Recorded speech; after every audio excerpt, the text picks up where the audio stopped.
Now recognize the gentleman from Texas, Mr. Green, for 5 minutes. Thank you, Mr. Chairman. Thank the witnesses for appearing as well. And, Mr. Chairman, I'm very much concerned about the notion that we should follow the money, but I'm also concerned about following the counterfeit money, what's called super notes. This currency is so finely tuned that sometimes it's very difficult to be detected, but for some sort of special technology. As you know, the dollar is the reserve currency for most of the world, and there is a war for currency supremacy.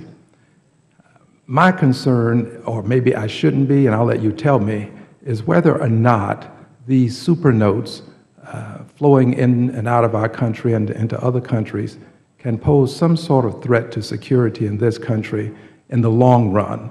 I do understand that we retooled our currency, but I'm still concerned about nationals,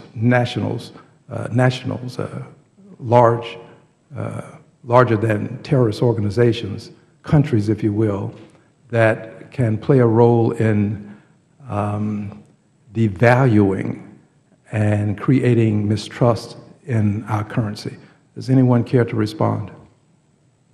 You know, having overseen the multi-year initiative for the U.S. government against North Korea's illicit financial networks, including Supernote, I guess I can comment. It's been a very costly endeavor for the U.S. We've had to redesign our currency twice as a result of North Korea's national level counterfeiting of our currency. I do not know that they have succeeded at counterfeiting the latest iteration of the $50 and $100 bills, though. So, you know, Congressman, I definitely appreciate your interest in this and concern. It is a concerning issue. It's cost us hundreds of millions of dollars to redesign the currency over the years.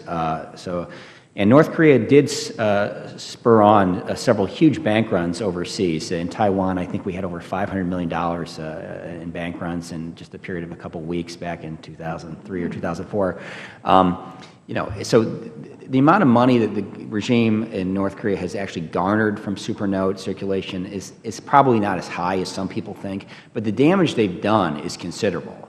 And the damage they could do, and if they can indeed counterfeit the security features on the new notes, it would be, well, first it would be pretty incredible technologically, but they've been pretty good up to now. They've managed to do it 4 different times, I believe, with notes. So, and we know that they're essentially printing their notes and our notes, that they're making their version of our notes on their printing presses. So, you know, North Korea is using its absolute best capabilities here. So it's a concern. I think that the Department of Treasury is very much on top of it. But the bigger issue is, why didn't North Korea get it prosecuted when we investigated them? The State Department played a very big role supporting the Department of Justice. FBI had an incredible investigation into North Korea's supernote activity, including its ties to the official IRA and its ties to Japanese terrorist groups and from the 1970s, and you know, it was just wild stuff. It, you know, featured in Vanity Fair and Wall Street Journal articles and things. And President Bush, who I had the honor to serve, decided that it was too controversial and we couldn't press charges against the Kim regime at the same time we were negotiating with them. And of course, I was negotiating with them, and I was involved in trying to press charges against them at the same time. I didn't understand the reason not to do that. The North Koreans know damn well what they were doing, and somebody needed to be held accountable, but we didn't do it.